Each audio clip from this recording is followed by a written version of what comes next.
Radio.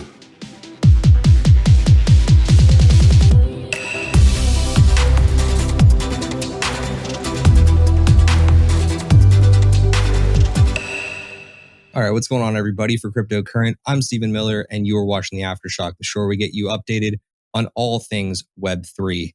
I am joined, as always, by my co-host, Richard Carthon, who is the host of our interview series. Richard, how are you? Doing well, Steve.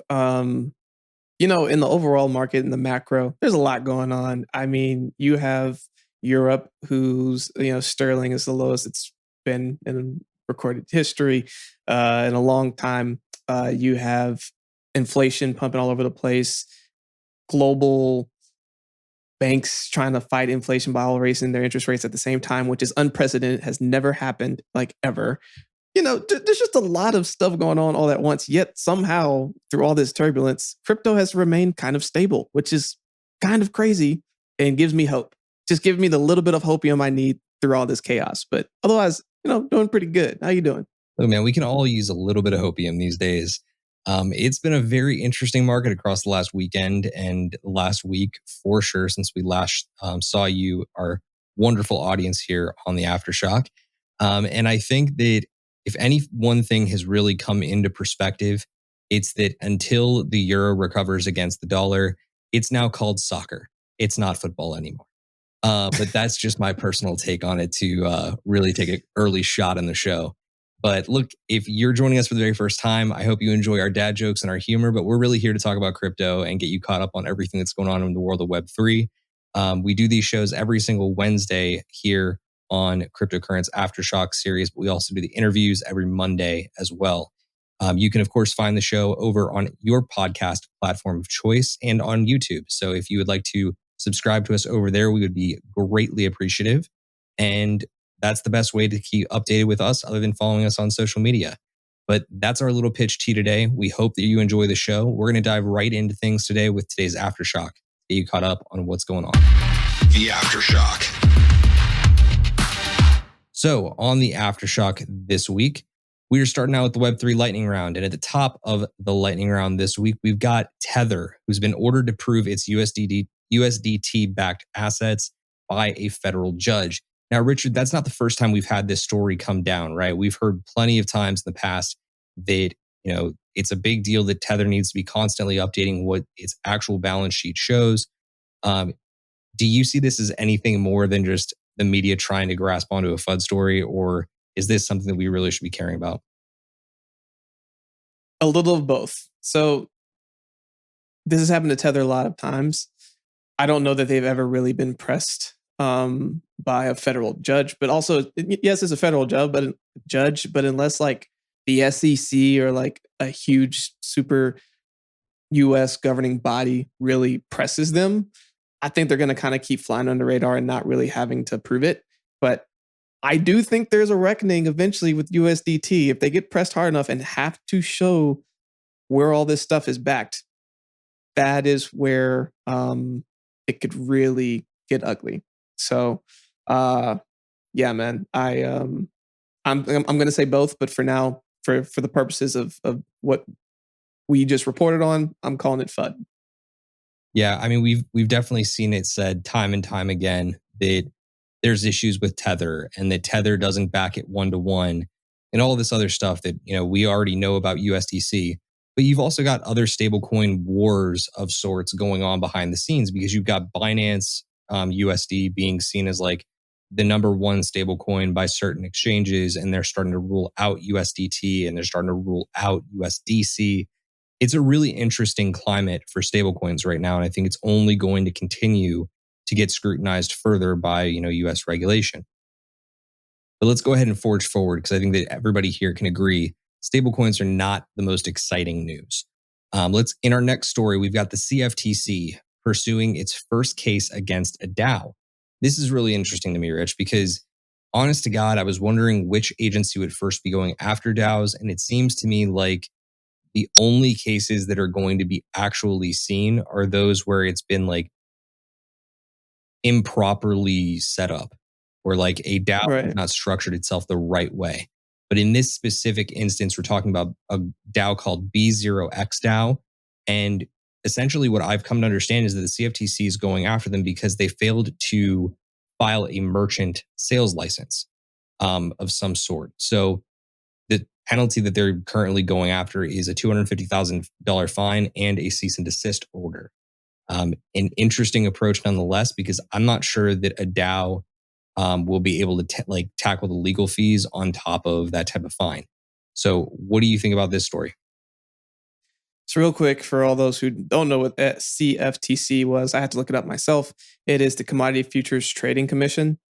And what I think is interesting with this, especially as they explore this, if a DAO is truly a decentralized autonomous organization, there's really no one person to go after. If you try to go after all the organizations, does that mean that you're going after collectively everyone that's involved in that DAO? Are you trying to go after the first people who conceptualized the DAO and created it and had it go out? Like, how do you first tackle that? Then let's say that you do go after, let's call it everyone. So does that mean that everyone who's involved in the DAO collectively needs to split $250,000 fine?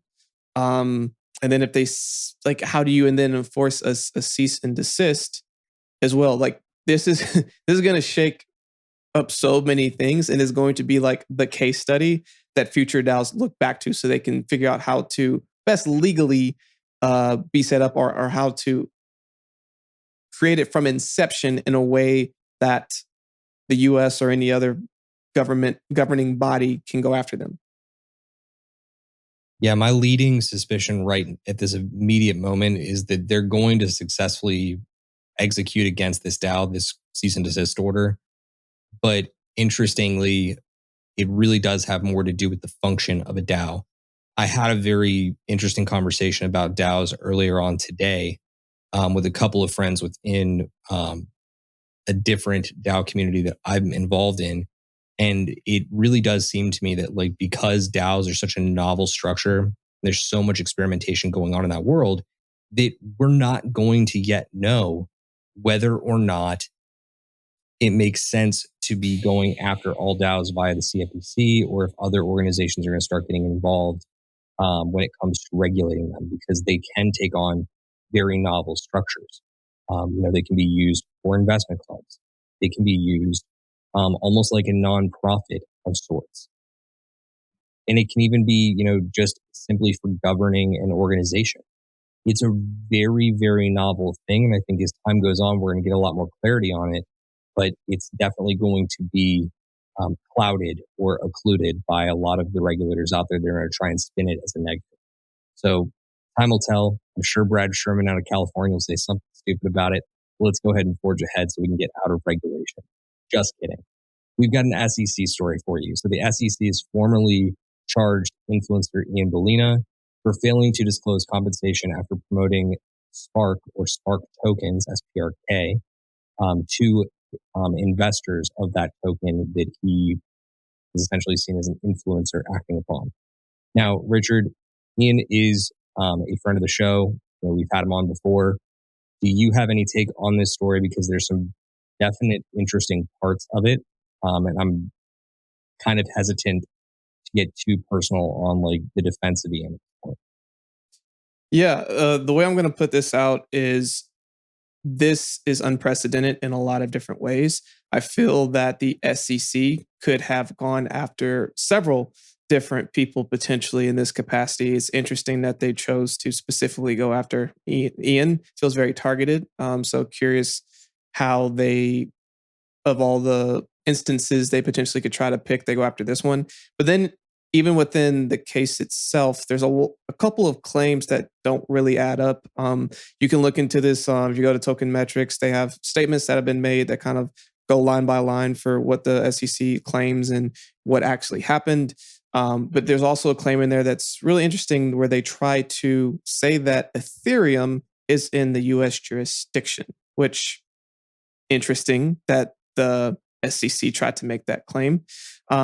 But all the same, with this legal case, what's going to be challenging all the same is that I do think, well, the SEC has the capacity to try to bleed Ian's finances dry by going to court and going through the whole process and not trying to do a settlement. if he tries to pursue it and go all the way, it's going to cost a significant amount of money. I think that in a lot of ways, they're trying to make an example for whatever reason. And it's going to set a precedent for, and yes, I said it, and I hope you love the way I said that, Steve, but it's going to absolutely, set the stage for how future ICOs are being handled and what people can start to do to not necessarily stay on the radar, but to be in compliance. But what's your take on it? I think the thing that I have to key in on here, not just to save face, is the fact that they're trying to label Ethereum, now that it's proof of stake, as something that the US has like specific jurisdiction over, right? Because there's no freaking way that holds up, especially when proof of stake is something that is so fluid. If all of a sudden you have certain validators shift outside of the United States, there's nothing that holds that up. And then all of a sudden, everything that they've said before that point about it, having jurisdiction no longer holds up. And then what happens in the case is they've pressed on for that, right? That entire argument is a little bit too saline for my liking. I would much rather think that like there's a direction that we can go in here, that the SEC can just finally acknowledge the fact that Bitcoin, XRP, and Ethereum are definitely not securities. I feel like we've gotten to that point, but they just want to keep fighting it tooth and nail. Now, in this specific instance with Ian and everything that's going on with Spark, what I will say is this. A couple of weeks ago, the SEC put together a special office that was really, really focused on one thing, putting together a list / a dossier on all of the cases that the SEC could pursue right now. It would be borderline slam dunk cases. This to me seems like it may be one of the first cases out of that group, right? Because they wouldn't start going after influencers or small tokens unless they really had a strong shot, because they know that they're spending a ton of taxpayer money right now losing an XRP case, right? There's no two ways about it. Like a lot of people are anticipating right now that case will be done before the end of the year, right? There's been talk about them filing for summary judgment within the last 2 weeks. So it's a matter of time on that one. But the SEC is looking for wins. I don't think they would go ahead and start charging after little ICOs like this and influencers who theoretically could have potentially failed the Financial Disclosure Act in terms of how they gave investors certain disclosures about their investments. So time will ultimately tell on this one. I have a lot more concern about the fact that they're trying to label Ethereum within the US jurisdiction when it just isn't. I mean, it's one of the most ridiculous claims that I've heard out of the government lately, besides what the White House put out last week on cryptocurrencies. But that's a conversation for a different whole nother day. Whole different day. All right, so let's talk about Colorado, right? Because you've got pretty good news in this front. I know there have been a couple of states that have been trying to figure out how to apply cryptocurrencies to making tax payments, right? And Colorado has officially become, across the last week and a half, the first state in the United States to accept Bitcoin as a tax payment method. Pretty interesting. Again, I'm not going to go spending my Bitcoin on paying my taxes. But for somebody who is absolutely a Bitcoin whale, it may make sense to a degree, right? So give me your perspective on this. Is this going to start becoming a more widespread trend, or is this a one-off? I think that it's going to be initially a one-off because no one really wants to be the first, but if it goes well, everyone wants to jump on, right? So going back to when weed was first legalized in the United States, and states saw like, oh my gosh, look at these states making all this money. More and more started jumping on the bandwagon, right? So I think, especially if people pay their taxes in the next year while Bitcoin is as low as it is, below 20,000 at the time of this recording, and they're just collecting, and Bitcoin just gets back to its all-time high. I mean, they just 3x'd money right there. So I think it is not going to be the last state, but I do think it's going to be the first case study where more and more states try to get into it. And if I do recall, Colorado was also one of the first states to legalize weed. So it tracks. So let's get weirdly political for 2 seconds. I don't like getting political on this show, but I'm just kind of curious of your take. What happens first federally? Bitcoin as a tax payment to the IRS for your federal taxes on a yearly basis, or weed being federally legal? Weed, for sure. For sure. Yeah. For sure. At this stage of the game, dude, I actually think it's a coin flip. I think Really? I think it could absolutely be a coin flip. And that's a weird thing to say, right? Because for the longest time, I think we've now like seen the proof is in the pudding across the country that like more and more states are recreationally passing it. But I think the technological focus within Congress right now is going to allow for the IRS to open that can a lot quicker than we can like federally mandate that recreational marijuana is legal. So to me, it's more of a coin flip. But let's go ahead and forge ahead to our final story in the Web3 lightning round, which, honest to God, man, like with all the regulation chatter that we've been having, like I'm really excited to talk about this story because there is very few things that I enjoy more this time of year than good old fashioned football. And no, I'm not talking about soccer. I'm talking about football. So the New England Patriots have officially tapped Chain.com as their blockchain partner. And the CEO of Chain.com has, in turn, helped them with acquiring Patriots.eth. We've talked a lot about ENS domains here, but this is officially the Patriots making their first claim to their Web3 identity and also partnering with an absolute behemoth in terms of the private blockchain world. So talk to me about this. Is this a really big deal? Am I just too hyped on this? Is there too much hopium in the air because of this story? Or are you sensing that this is going to be almost like the path to bigger things for the NFL and blockchain? I like how progressive and embracing the NFL has been towards the world of crypto.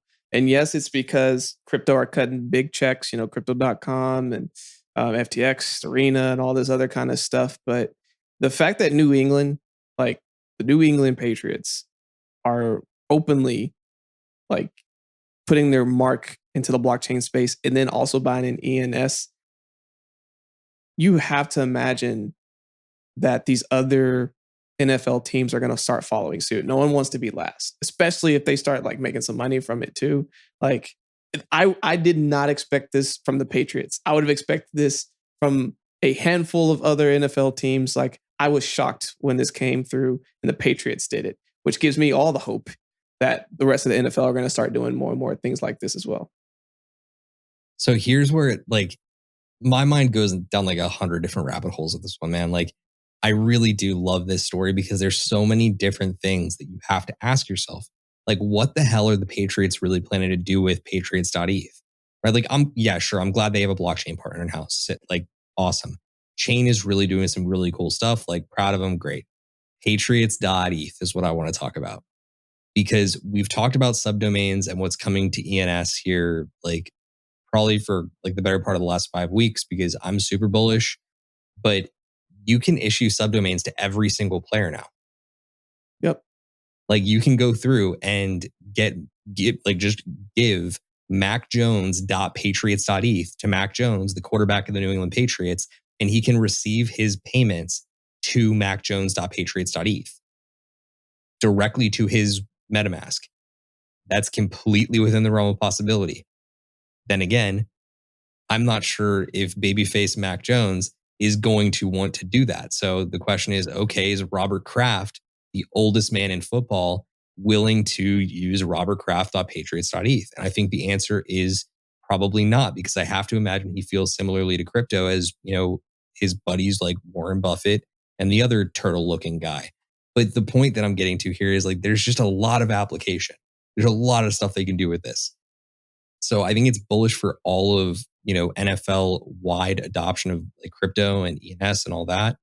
But God, it gets me really excited for what is possible in the future and what we could start seeing down the line. But let's jump into last week in the metaverse, where we get you caught up on the metaverse related stories and NFT project related stories. Try to get away from ENS for a minute.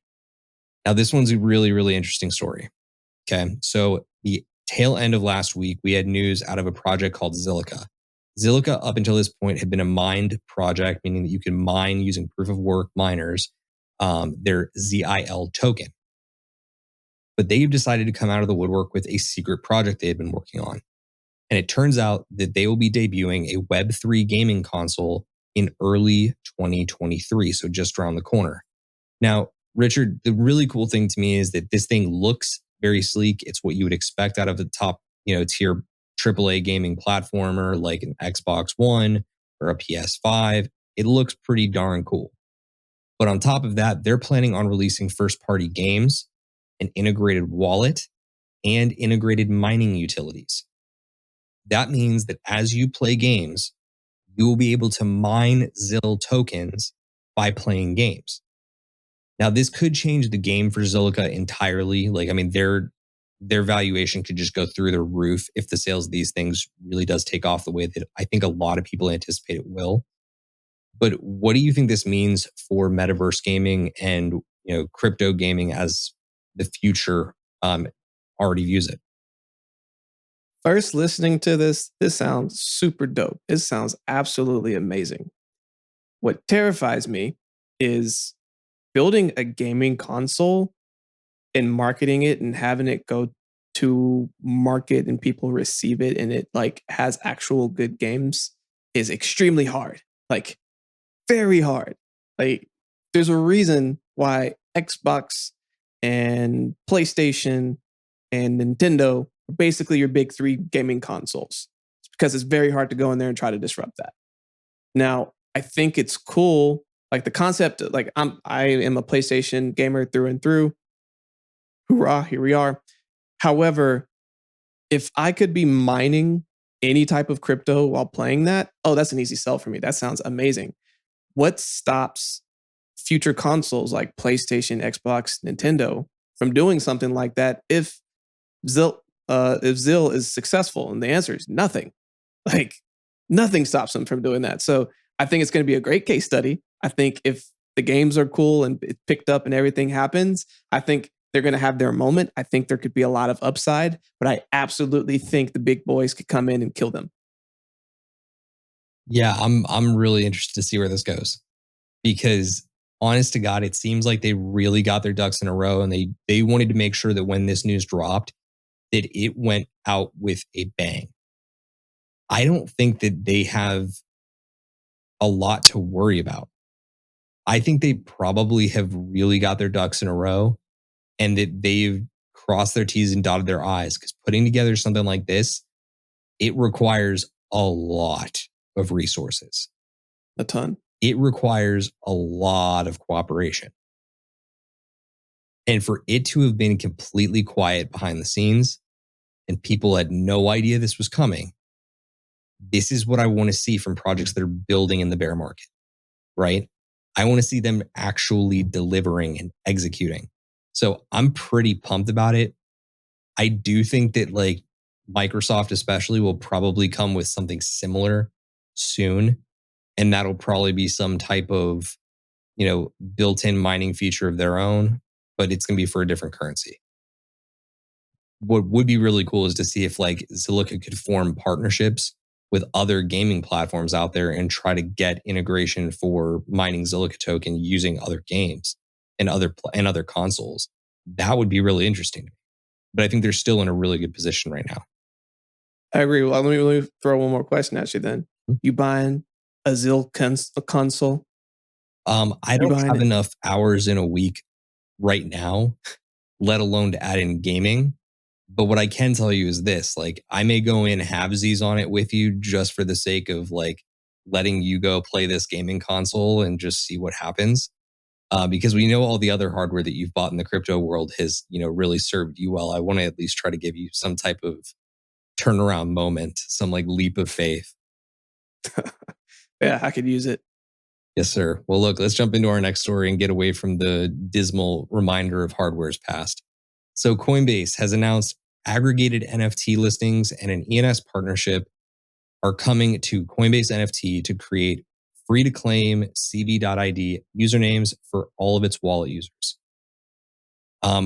Let's start with the aggregator piece, right? They earlier on in the year acquired gem.xyz. They're a very prominent NFT aggregator, still being used. It's still live. It's a great platform.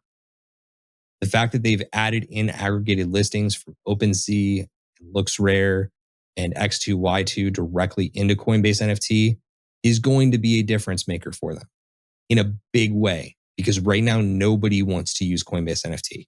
It's probably the most underutilized Coinbase property within their entire architecture. And on top of that, it's definitely the most underutilized NFT platform out there. But when it comes to the usernames piece, that's where I start to get really curious, because there have definitely been other projects out there that have utilized the ENS framework for deploying unique usernames. So cb.id is not something that is, let's just call it what it is, new, right? Decentraland has their own version of this that's run through ENS. It's the .land domains. So I think it's really cool because it's a great way to relate back to your user base and give them new utility. But is there something more to this that we need to be considering? Because I feel like it's a very narrow way to view it. No, I think they're trying to scratch and claw and create some sort of new shiny thing to bring attention back to it. And if I'm not mistaken, you could customize your username from the jump. I thought that was one of the cool parts. I remember customizing my username ID. I think they're just doing it in a new-ish way to kind of give it again that new sparkle to bring people back to give it a second glance. But I don't know, man. I don't know that this is going to be enough to truly whet people's appetite to want to leave OpenSea and come over to Coinbase for their NFT needs. Yeah. So look, what I will say is you bring up a really good point there with what they had as their old handles. And 2-second diversion story. I remember setting up my original Coinbase handle, and I think I had gotten either @Steven or @Steven Miller, and immediately lost access to that Coinbase wallet. So that handle is permanently locked, which sucks. That does suck. But again, it's not like I use Coinbase wallet much. I'm a strict MetaMask user and Ledger user. What's interesting to me about those old handles that was similar to how Cash App was configured versus what they now have with cb.id is that with cb.id, you can now use that as a receive address similar to an ENS domain because it's utilizing the same protocol. So what I'm saying is if you're trying to send Ethereum from your MetaMask wallet to your Coinbase wallet, you no longer need the ETH address of your Coinbase wallet. You can simply key in the cb.id of your Coinbase wallet, and it will automatically resolve to your ETH address on that wallet. So it's cross-application. It's not just within the Coinbase ecosystem. So with Coinbase Wallet before, you could only send from one Coinbase wallet to another Coinbase wallet using that handle. It was internally networked. This is global. This is multi-protocol. That's pretty cool. Yeah. That definitely gives it a lot more utilities. But again, it's okay, yeah, it's a cool bell and whistle. It's also extremely centralized in a lot of ways, right? Because you're still going through all the CBID stuff. And again, for mass adoption, yes, you need to have some centralized avenues. But does that pull the audience that is currently here over? I don't think so. Yeah, I think the answer is no. But I do think that everybody out there should try and go snag their free cb.id and download Coinbase Wallet, because you never know. And you want to try and protect what little bit of the internet that you can control, right? Right. Yeah. So let's go on to this next story. Back into the exchange game, you've got a whole bunch of big time NFT marketplaces that we've already brought up on this show. You've got OpenSea, you've got LooksRare, you've got X2Y2, you've got maybe Coinbase NFT. I'm always going to fade Coinbase NFT. Let's just be clear. But Magic Eden is like the preeminent NFT marketplace in the Solana ecosystem. They have just made the decision to officially move into Ethereum projects. So they just onboarded their first set of Ethereum projects, including Bored Ape Yacht Club and Pudgy Penguins. Why Pudgy Penguins? The world may never know. But the point is that they're doing it. And to me, I think that this is actually a story that needs more attention, because what Magic Eden is doing, backing up for 2 seconds, is bringing an entire NFT world into exposure with Ethereum NFTs. Because a lot of people, when they were being onboarded into NFTs from the jump, were of the mindset that Ethereum gas fees were outrageous. So there's an entire part of the NFT market that has just been living in the Solana ecosystem, and they've not, found exposure outside of it. So to now be seeing Ethereum NFTs popping up in their preferred marketplace is naturally going to bring exposure for them over into the Ethereum ecosystem. They may get curious. They may cross over. So I think that this could lead to more cross-pollination between ecosystems. And to me, I'm really bullish about some of the projects that may definitely, benefit from it. So what do you think about this one? Because I think that there are definitely a lot of takeaways to be found. I think it might do the inverse. So I think the majority of people who are in the NFT space are definitely Ethereum based and, using OpenSea, et cetera. And there are people who know that Solana has NFTs and have heard of Magic Eden, but haven't really used the platform, where they're like, oh, I can go buy my regular Ethereum NFTs and explore the Solana ecosystem as well, all in the same place. That sounds pretty appetizing. So I agree that, yes, you're going to get some of your Solana maximalists to get more exposure into the Ethereum NFT space, et cetera. But I also think you're going to get some pull from the other side as well, where you have Ethereum people who've been waiting to kind of explore what a Solana NFT potentially could look like. And now they have a platform to do it all in the same place. I think that could be really appealing. So here's the reason why I disagree with you. And maybe it's a hot take, maybe it's a lukewarm take, but the reason why I'm a little bit hesitant to make that jump is because OpenSea has integrated Solana NFTs now for the better part of 2.5 months. So you've been able to buy Solana NFTs over on Ethereum. So all of those Ethereum NFT buyers and sellers have had exposure to Solana NFTs. They've already had that type of watershed moment. I don't think that the Solana NFT people that have been strictly on Magic Eden have had that type of watershed moment. So again, maybe it is just my perception of things being a partial ETH NFT maxi, but I have to imagine that we would have seen a much larger migration of the ETH NFT volume over to Solana in the first 2 months of it being able to be traded over on OpenSea, as opposed to the other way around. The only thing I'll add to it, and you're not wrong, what I think where it's valid though is just because there's other ecosystems, right? You can get on Polygon and do NFTs on OpenSea, and yes, the Solana was there as well, but how many people actually click over to that tab? How many people actually go over and look directly into those? Because when you're on OpenSea and you're looking at these different deal flows, you're looking at specifically for ENS. Now, I don't know what it is. Maybe it's just a personal thing, but I feel like you go to different platforms for different things. When I go on Coinbase, I'm there to trade certain things. If I go on Kraken, it's to trade certain things.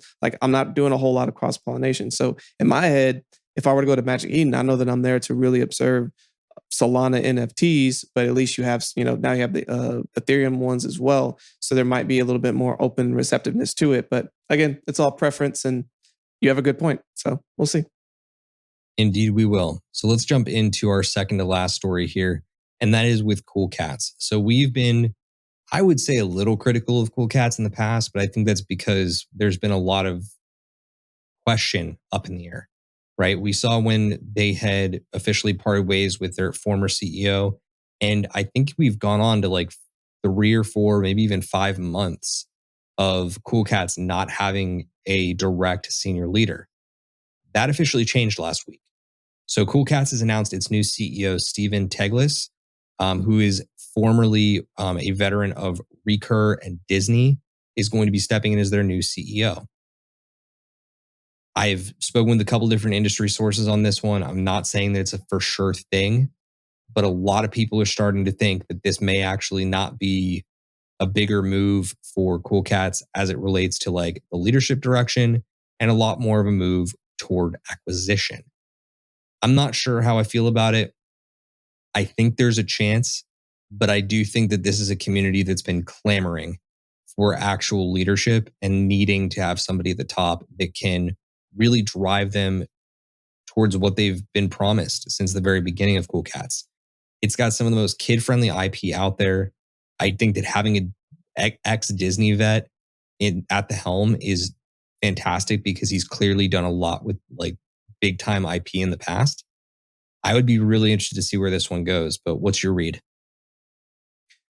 I think that it's a step in the right direction. Again, when you're getting someone who has experience, especially from the world of Disney, and understanding like how to build brand, how to build excitement, how to get creative partnerships with a lot of different people, because they pretty much have the connections out the wazoo when coming from that type of background.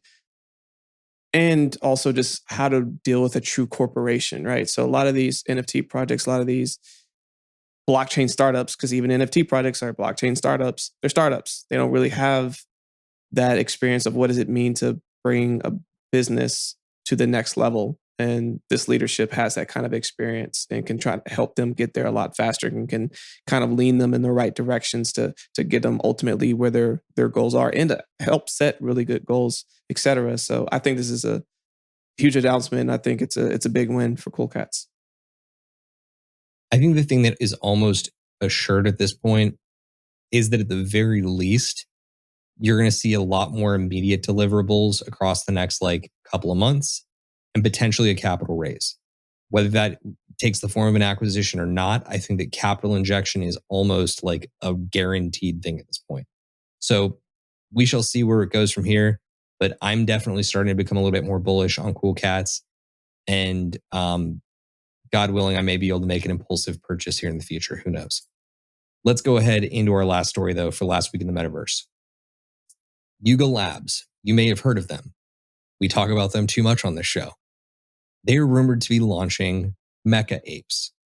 Yes, I said mecha apes. I have so many questions. Like, just examples that come to mind. Can you do something original? Why not angel apes or demon apes? Like, dude, it seems like, all right, we're going to beat simionization into your face until you accept that you're going to own one of our properties at its absurd premium. And that's just what it's going to be. Like, they've done damn near nothing with the Bored Ape Kennel Club. It's just a companion project. They're just like, we're going to roll out more and more monkeys until everybody's a monkey and that's it. I'm sure that this is not just a rumor. Like, I'm sure it's coming, but I don't know how to feel about it, man. Like, cause I genuinely think that like this project is just starting to get stale. When you have a strong brand, you can roll out the same thing over and over again, just a little bit different. And people go, and yes, I'm saying it because it is funny, ape over it. And look at brands that have established themselves in the market. Like when Yeezys first came out, right? People at first were really messing with it. And then over time, they sell out every time. They're a little bit different. Color scheme's a little bit different. Just like not a whole lot of uniqueness to it, just a little bit different. Looking at brands like Gucci. Gucci's really expensive. You're paying for exactly what you're getting, which is a super strong brand. People know what you got when you get it. And quality's there, all this stuff. But also, like, is it that much better than like another type of bag that you can get somewhere else?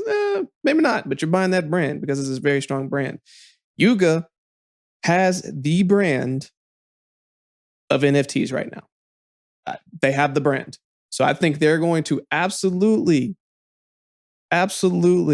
pound pavement into the ground until the market says, hey, you should probably try to do something else. It was like when Disney had the Magic carrot for years, and they could just spit out whatever they wanted, and people were just eating it up. And then eventually they had to pivot in the 2000s. But for a good 50 years, they did what they wanted, how they wanted. No one questioned it. Right now, Yuga's the brand to beat in NFTs. So yeah, am I surprised that they're doing this with Mecca? Are they probably going to do anything with it? Probably not. Are people still going to spend an absurd amount of money to get it? Absolutely. Look, man, I don't know what to say about it. I mean, I thought your ape-in joke was just enough, to like get me to sit here and smirk. But like, I really do want to just do like a proper roast of Bored Ape Yacht Club one day, because I'm really getting to that point. Like, it's just like, it's a status symbol. Like, I feel like that's all it is. But then again, like, what is Louis? What is Prada? Like, what is Fendi? Yeah, I get it. Like, it's all freaking status symbols. But I don't know what it yields you beyond that at this current juncture, right? Like, we haven't heard any new updates about Other Side recently. We haven't heard any updates about them breaking quotas away from the actual Other Side land like they said they were going to do, and be able to allow you to have the quotas as their own independent NFTs. It all just seems like they've got a big team that's doing a lot of nothing. And maybe the artists are going to reskin the apes as robots. Who's to really say? I would like them to reskin the apes as, I don't know, mascots. Let's try that next. Dude, it feels ridiculous. Hey, someone's going to listen to this from Yuga and they'll be like, that's a great idea. Quick, steal that kid's idea. Like, I'm not a kid, guys. I'm 29 years old. All right. Anyway, let's go ahead and wrap this show up, right?